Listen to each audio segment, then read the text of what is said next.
Assalamualaikum warahmatullahi wabarakatuh, Buya. Allahumma shalli ala sayyidina Muhammad wa ala ali sayyidina Muhammad. Buya, saya mau nanya tentang sunnah-sunnah di saat menjadi imam itu apa saja? Apakah boleh kita berhenti sejenak untuk baca Al-Fatihah setelah membaca amin? Karena di tempat kami sering terjadi kesalahpahaman tentang itu. Ada yang bilang nggak boleh karena melama-lamakan waktu, takut makmum berkata-kata di dalam hati dan takut merasa kelamaan, dan dia bilang di dalam sholat tidak boleh diam tanpa ada alasan. Mohon penjelasannya, Buya. Terima kasih. Bismillahirrahmanirrahim. Di dalam madhab kita Imam Syafi'i radhiyallahu ta'ala anhu, wajib membaca Fatihah baik itu seorang imam, makmum, atau sholat sendiri.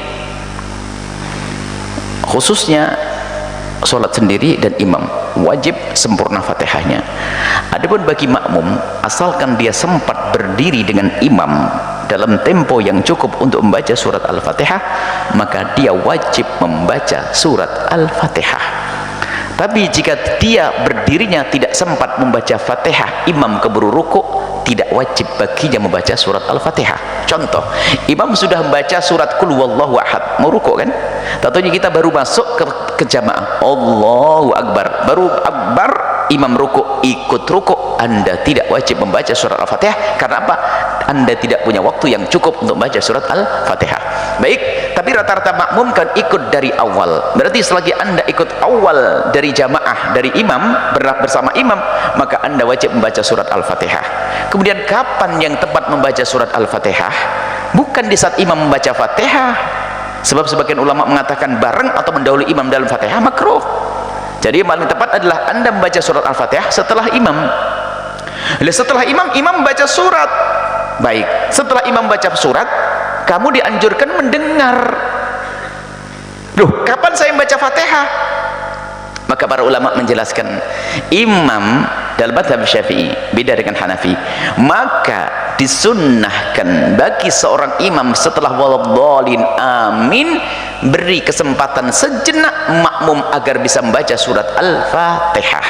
Baru setelah itu Anda membaca surat. Jadi Anda membaca surat Al-Fatihah sempurna didengar makmum. Setelah itu Anda memberikan sejenak waktu untuk makmum membaca surat Al-Fatihah. Setelah selesai Anda membaca surat, maka di saat itu imam pun bisa makmum pun bisa sempurna mendengarkan surah ini. Maka biasanya kalau Anda melihat orang waladhdallin amin, lalu bismillahirrahmanirrahim, melanjutkan, ini adalah disunnahkan memberi kesempatan makmum untuk membaca surat Al-Fatihah. Kalau ternyata imamnya setelah waladhdallin amin langsung baca surat, ya tetap sah, nggak ada masalah. Dan makmum tetap makmum membaca. Jadi makmumnya nggak usah denger. Kenapa? Makmumnya punya kesibukan sendiri. Kalau rumahmu kebakar, jangan ngurusi rumah tetangga yang kebakar, selamatkan dulu dirimu, kan gitu. Jadi kalau kamu punya kewajiban, dahulukan kewajibanmu yang ada urusannya dengan dirimu sendiri. Jadi kewajiban membaca surat Al-Fatihah. Jangan sok berhujah, tapi kan kita disuruh mendengar Quran.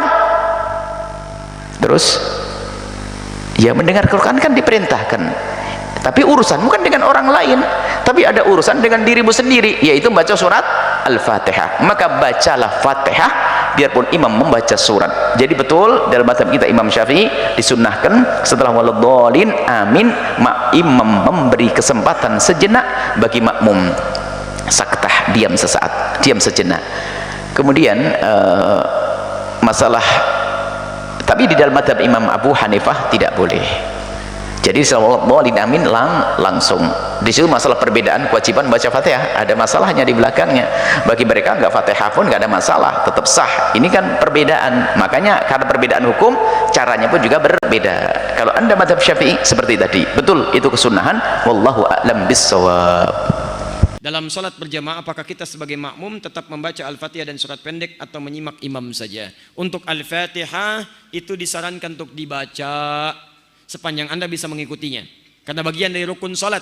Rukun ini menjadi rukhsah bagi makmum. Rukhsahnya apa? Rukhsahnya jika dia mampu, dia bisa mengucapkannya atau mengikutinya. Tapi kalau sholat sendirian wajib untuk dibacakan. La salata liman lam yaqra bi Fatihatil kitab. Tidak ada salat bagi orang yang tidak membaca Al-Fatihah. La di sini la-nya dua, la nafi wala naqsi. La yang ujungnya harakatnya fathah maknanya dua, la nafi wala naqsi. Naqsi, nafi artinya menafikan. Bagi salat yang sendirian, maaf, salat sendirian dia tidak membaca Al-Fatihah maka nafi, salat dinafikan oleh Allah, tidak diterima. Diulang. Tapi kalau salat berjamaah, dia bisa baca Al-Fatihah, tapi dia memilih mengikuti imam saja, menyimak saja, maka naqsi, salatnya kurang sempurna. Maksudnya pahalanya tidak sempurna. Salatnya sah, tapi pahalanya tidak sempurna. Paham? Tapi kalau ada misalnya orang salat, imam tidak sanggup diikuti bacaan Al-Fatihahnya. Kenapa? Karena imam sudah ruku. Allahu Akbar, imam ruku. Anda baru takbir. Kalau Anda mendapati imam sudah ruku, maka Anda langsung takbir, langsung ruku. Langsung ruku seketika. Nah, ruku ini seakar dengan kata rakaat, seakar dengan kata rak'ah. Jadi kalau Anda sudah ikut ruku, Anda sudah dapat 1 rakaat subuh. Begitu ke masjid, imam ruku rakaat pertama. Anda takbir langsung ruku. Allahu Akbar. Nggak usah baca Al-Fatihah lagi. Karena bacaan Al-Fatihah Anda sudah diwakili oleh imam. Fakiraatul imam kiraatul makmum. Bacaannya imam dalam keadaan imamnya sudah ruku, Al-Fatihahnya imam mewakili Al-Fatihahnya makmum. Makmum langsung ruku, tidak perlu baca Al-Fatihah lagi. Maka setelah itu kemudian sah dia salatnya sudah 1 rakaat. Begitu imam salam, dia sudah dapat 2 rakaat. Antum nggak usah naik lagi. Jangan terlampau soleh. Oh, antum naik lagi misalnya, nggak usah. Itu sudah dinilai sebagai 2 rakaat. Jelas? Maka tolong bagi imam, mohon izin ya, bagi imam berikan kesempatan makmum baca Al-Fatihah. Anda bisa berikan jeda. Alhamdulillahi Rabbil Alamin. Jeda. Alhamdulillah Rabbil Alamin. Ar-Rahmanir Rahim. Jeda. Atau jedanya di akhir. Ghairil maghdubi alaihim waladdallin. Amin. Jeda. Minimal jeda untuk 3 ayat sampai Ar-Rahmanir Rahim, itu dipandang sah Al-Fatihahnya. Karena bacaan Quran terpendek, suratnya 3 ayat. Inna a'tainakal kautsar fasholli lirabbika wanhar inna syani'aka huwal abtar. Ulama sepakat kalau ada orang baca Quran dengan 3 ayat senilai tadi atau 1 ayat panjangnya senilai 3 ayat tadi, maka sah bacaan Qurannya. Paham? Adapun bacaan surah itu dianjurkan untuk menyimak, tidak harus diikuti bacaannya. Saat sholat maghrib, kapankah makmum membaca Al-Fatihah? 3 mazhab. Menurut mazhab Hanafi, makmum tak baca Fatihah karena imam sudah baca, cukup. Menurut mazhab Syafi'i, makmum wajib baca Fatihah. Menurut mazhab Maliki, kalau bacaannya jahar, makmum tak perlu baca Fatihah karena telinganya sudah dengar. Bismillahirrahmanirrahim. Tapi kalau makmumnya sir, sholat zuhur, sholat asar, maka makmum baca Fatihah. Seandainya berpegang kepada mazhab Syafi'i, makmum baca Fatihah, kapan dia baca? 2 waktu. Pertama, selesai imam baca amin. Amin, baca Fatihah. Bismillah. Yang kedua, ikuti bacaan imam. Alhamdulillahirabbil alamin. Ar-Rahmanir Rahim. Selesai imam baca Fatihah, kita pun selesai. Ustaz pilih yang mana? Saya baca Fatihah setelah imam baca Fatihah.